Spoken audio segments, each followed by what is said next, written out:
The Action Line on FM 101.9 and AM 1450 Murfreesboro, FM 100.5 Smyrna. Listen and watch at WGNSradio.com.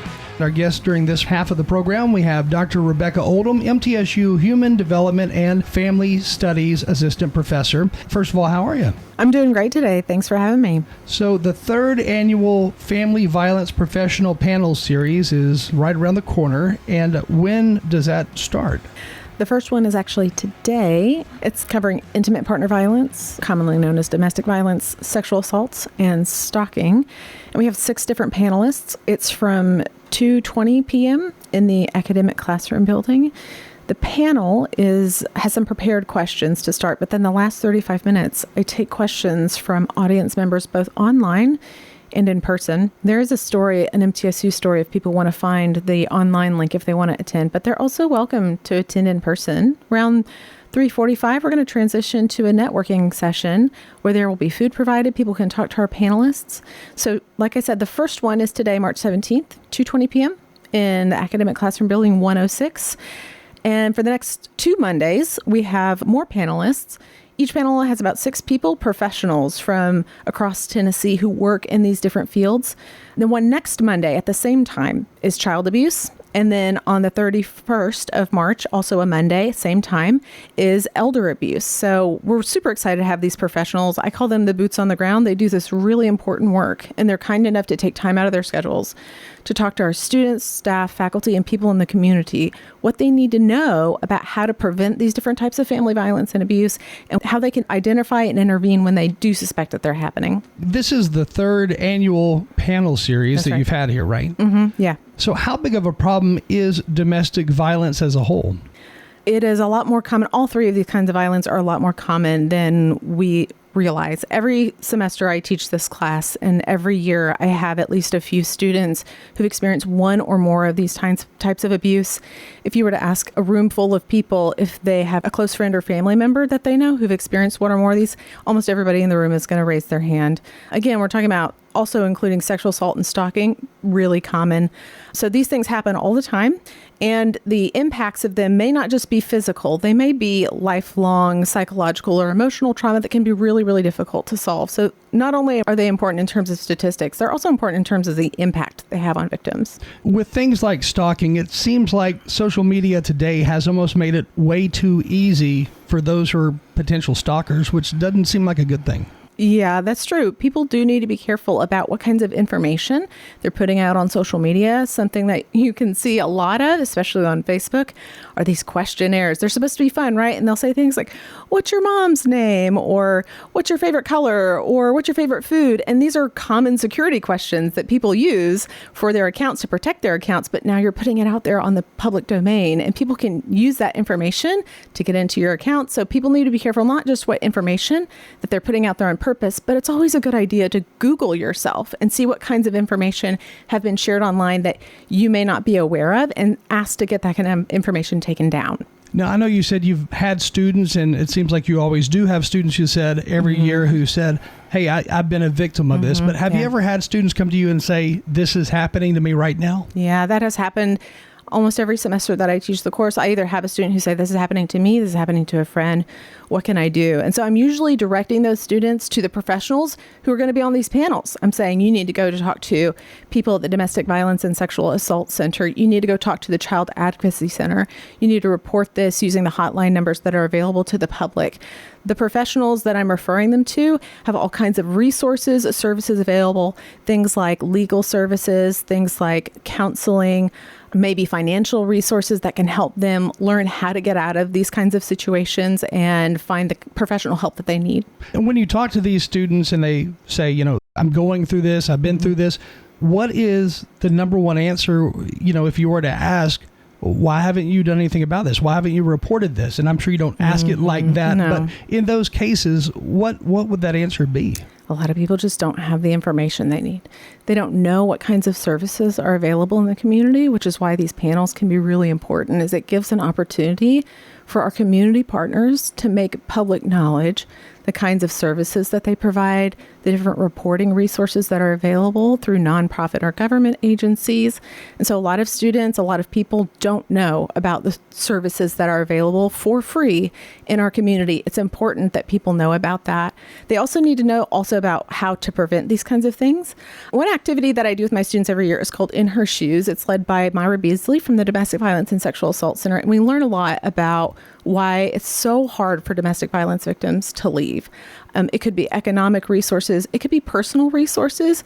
Sometimes people say things like, oh, I didn't report this sexual assault because it was a personal matter. It wasn't. Or they may not even think of themselves as somebody who's been a victim of domestic violence or sexual assault until they learn a little bit more about what these things really look like in practice. Sometimes we have this image of like, this is what domestic violence looks like. This is what sexual assault looks like. This is what child abuse looks like. And if mine's not severe enough, if it's not the right kind of person, it's very hard for us to think of ourselves as someone who has been victimized by these kinds of things until we learn, oh, what I'm experiencing is actually very characteristic of these kinds of violence. And now I need to think about what I can do to help myself or to help my friend. When people do come to you and they do say, this is me, I fit this mold, it happened to me.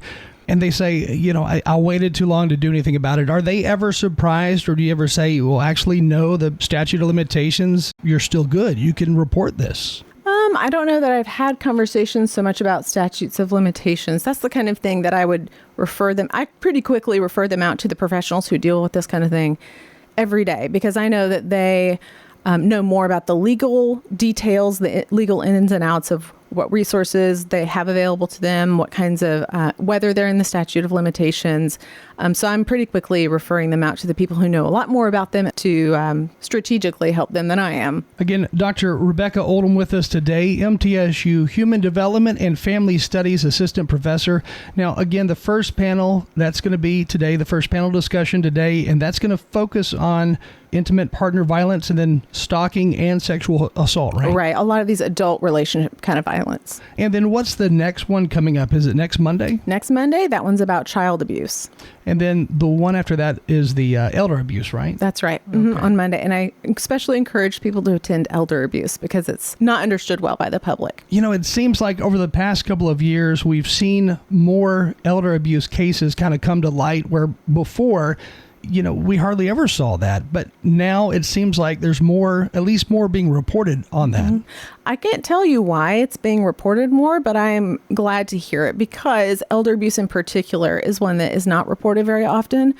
All of these kinds of violence are mostly perpetrated by people we're close to, people we trust, people we know, family members, friends, coaches, religious leaders, people that have our trust, that have intimate spaces, people we don't want to report, right? Especially with elder abuse, right? It's children, it's family members. It might be a caregiver in an assisted living facility, but usually it's somebody they're related to or a friend.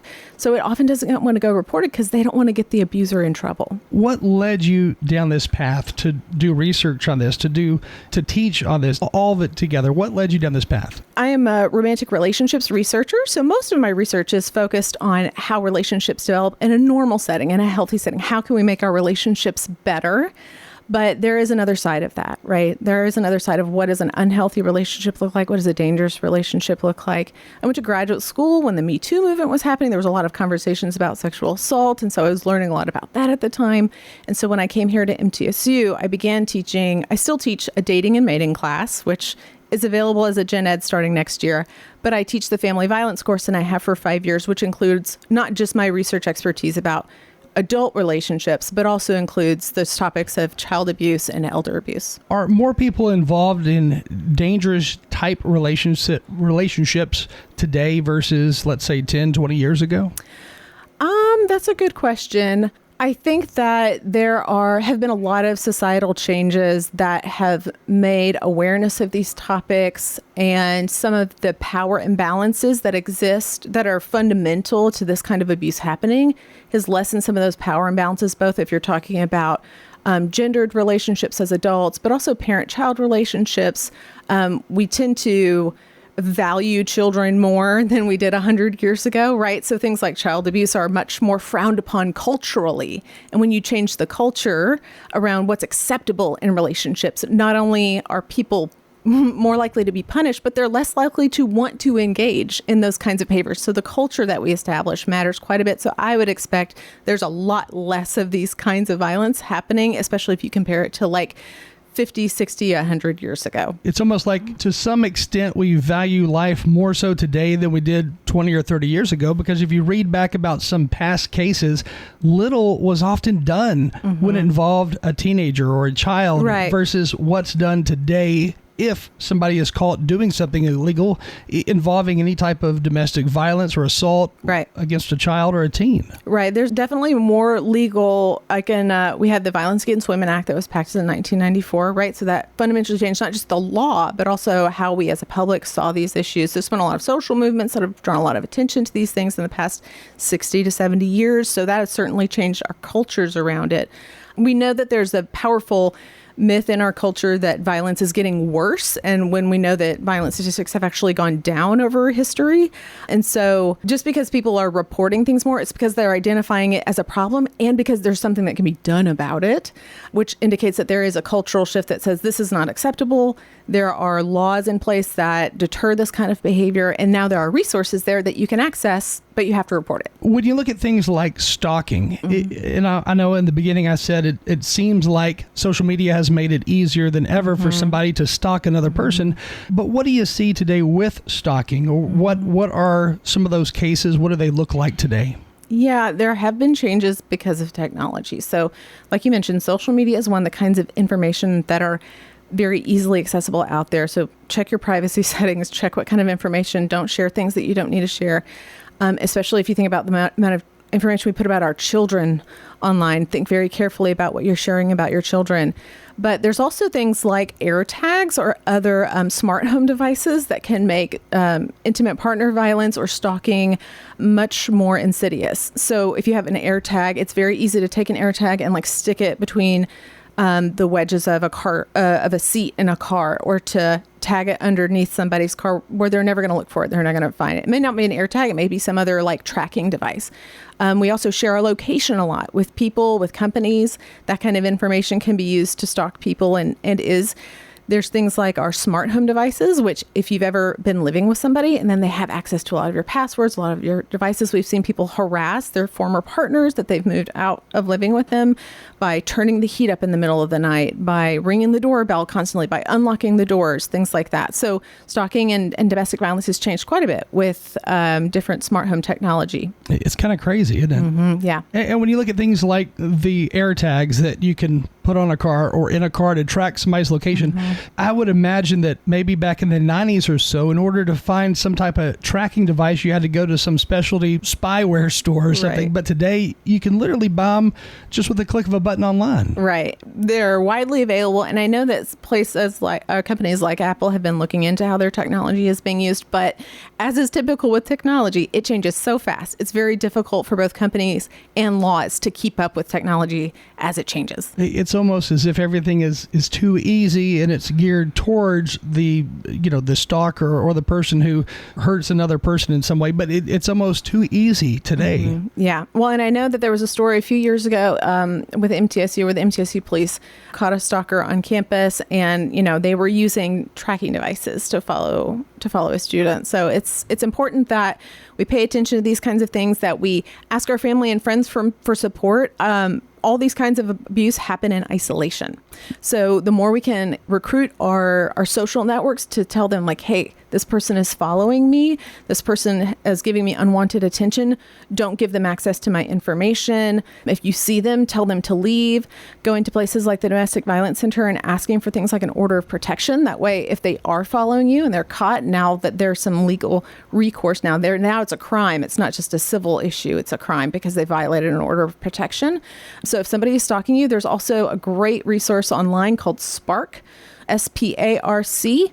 And they have logs that you can use in both Spanish and English for college students and non-college students to record a log of the unwanted contact or them following you, so that you can give that kind of record to police, take pictures of the messages they send you, don't respond to them, but just keep a log of everything that's happening so that you have evidence for your case. And if anybody would like to learn more information or to learn about one of these panels, the guest speakers and everything, what do they need to do? Can they just search online MTSU? Yeah, there's an MTSU News article out there that has information about the panels, when they happen. You can RSVP if you like, if you need special accommodations. We're going to have an American Sign Language interpreter that we're going to have in person, and I'm going to try and post the video online.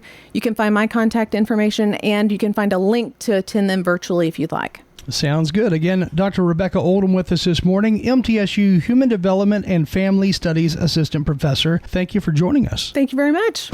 We're broadcasting from the Middle Tennessee Electric Studios. Middle Tennessee Electric, serving to make life better since 1936. Visit MTE.com.